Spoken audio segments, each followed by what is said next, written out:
Assalamu alaikum, meni Sergek Жашоо kanalımdan көрүүчүлөрү, meni катталуучуларым. Саламатсыздарбы? Кайрадан мен сиздер менен Таалайбек.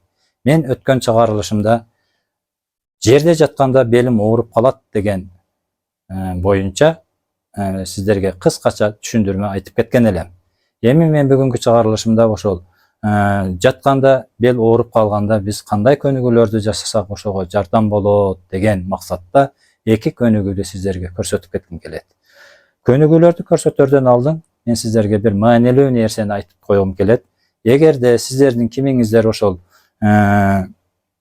перекос таза деген диагноз менен ооруп жүргөн болсоңуздар, же болбосо ошол рентген, томографияларга түшүп, чындап эле сиздердин жамбаш сөөңүздөр бир жагы жарымы алдына жылып, же өйдө, же ылдый болуп калган болсо, бул көнүгүүдү жасардан алдын сөзсүз сиздер мына ыкманы аткарыңыздар. Анын үчүн мондай бир ременди аласыздар, же бел боо. Кадимки эле биз аталарыбыз белин байлап жүргөн бел боо. Бул жерде жамбаш сөөңүздөрдүн канаты көрүнүп турат. Мындай карасаңыздар, мындай бул жамбаш сөөк. Ошол жамбаш сөөктүн кыры, канаты өйдө жакта калат. Ошол сөөктүн өзүдөн аласыздар да тагасыздар.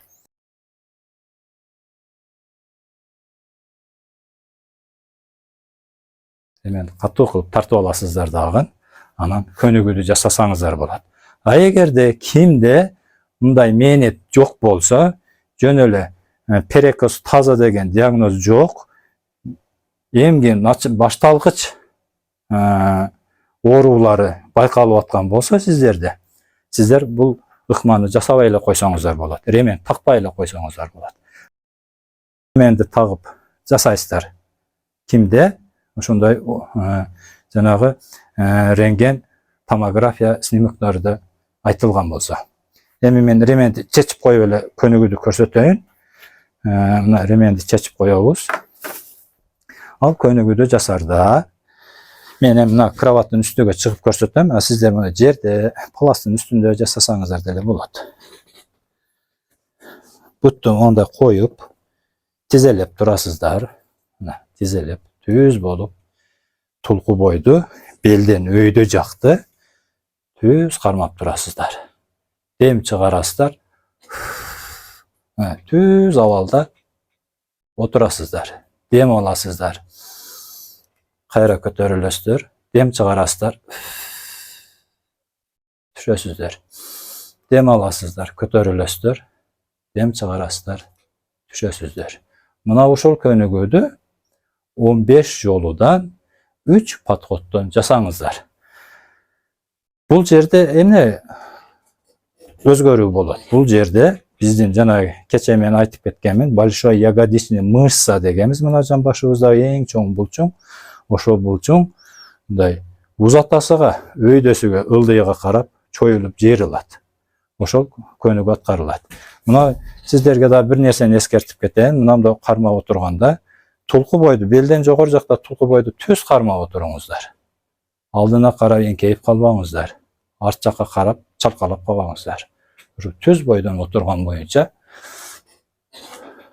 ушу көнүгүүдү жасайсыздар. Көнүгүүдү жасап атканда мүмкүн мына жоонсан булчуңдарыңыздарга, курсак жак булчуңдарыңыздарга дагы мындай кичине оорутуп, ачыштырып жүгөргөн учур болушу мүмкүн. Ага көңүл бурбаңыздар. Себеби сиздердин ошол жоонсан курсак жагыңыздагы булчуңдар дагы уюп калган болушу мүмкүн. Ага дагы пайдасы тийген болот. Экинчи эскерте турган нерсе, мына арт жагыңыздарда бутуңуздардын мындай турушу кандай болот? Аны да сиздерге көрсөтүп коеюн арт жактан. Мисалы мындай отурасыздар. Бутуңуздар мүмкүн болсо мындай ачылып турганы жакшы. Себеби сиздер жана отурган учуруңуздарда, ылдый болуп отурган учуруңуздарда көчүк канчалык ылдый түшсө, ошончолук жакшы болот. Мына ушул абалда жасайсыздар. Азыр сиздерде ошол белиңиздердин ушул айтылган жерлер ооруп турган, оору күч болуп турса, сиздер азырынча мындай согончокко отуруп турсаңыздар деле болот. Акырындап барып ушундай абалга чейин түшүрсөңүздөр, биздин жанагы айткан ооруду пайда кылып берип аткан большой ягодичный мышцадагы мээнеттерге таасири күчтүүрөөк болот. Ошол эле ооруга экинчи көнүгүүдө жасарда ушундай кроватка же жерге жатасыздар. Капталыңыздарга тооланып, мына биринчи оң жак капталга тооланып, оң жак колуңуздарды башыңыздарга коюп коюңуздар. Эскертип кетейин, көнүгүүдө жасап атканда башыңыздар көтөрүлүп, же арт жагыңыздар көтөрүлүп турбасын. Себеби эгерде сиздердин ошол башыңыздар же башка жериңиздер көтөрүлүп турган болгондо, жанагы көнүгүүдө жасап атканда анын пайдасы же болбосо анын аракети башка булчуңдарга кетип калышы мүмкүн. Ошондуктан мүмкүн болушунча башыңыздарды бош коюп, колуңуздарды коюңуздар, же болбосо бир аз жапызараак жаздык коюп алсаңыздар да болот. Коесуздар, каптал менен жатып, астыңкы бутуңуздарды түз коесуздар. Экинчи бутуңуздарды алып келип, астыңкы бутуңуздардын тизесинин тушуна же тизеден кичине өйдөрөккө коюп, тизеден кармайсыздар экинчи колуңуздар менен. Дем алып, терең дем алып, мурун менен ичке каратып терең дем алып, дем чыгарганда тизени бул жака каратып тартып келесиздер. Дем аласыздар кайра. Дем чыгарганда дагы тартасыздар. Дем аласыздар. Дем чыгарасыздар. Ушундай тездик, ылдамдыкта жасабаңыздар. Канчалык акырын жасасаңыздар, жанагы уюп өзүнүн узундугунан тартылып калган булчуңга ошончолук пайдасы, таасири жакшы болот. Себеби сиздер канчалык тез көнүгүүдө жасасаңыздар, жанагы уюп калган, кыскарып калган булчуңдар чоюлганга жетише албай калат. Ошондуктан акырындыкта, өтө акырындык дем алып, дем чыгарып, дем алып, дем чыгарып.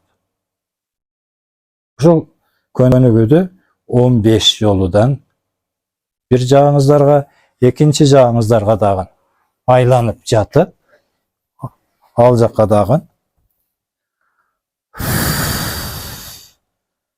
дем алып, дем чыгарып, дем алып, дем чыгарып, 15 жолудан эки жакка чейин жасайсыздар дагы, 3 подходто жасайсыздар. Бул учурда жана биринчи көнүгүүдө жасаганда большой ягодичный мышца узатасыга созулду эле. Узатасыга созулуп жыйрылган. Ал эми бул учурда болсо жанагы крестес, көпчүк жактарга кошулуп турган жагы дагы каптал жагага чоюлуп жыйрылат. Мына ушул эки көнүгүүдү жасоо менен сиздер жанагыдай болуп аткан бел оорудан сакайып кетишиңиздерге толук ишенич бар. Анда эмесе ушул көрсөтүлгөн көнүгүүлөр сиздерге пайдасы тийген болсун. Эч качан оорубаңыздар. Мээнетиңиздерге Аллах Таалам өзүнүн шифасын берген болсун. Кайрадан менин каналымда көрүшкөнгө чейин сак саламатта болойлу. Ассаламу алейкум.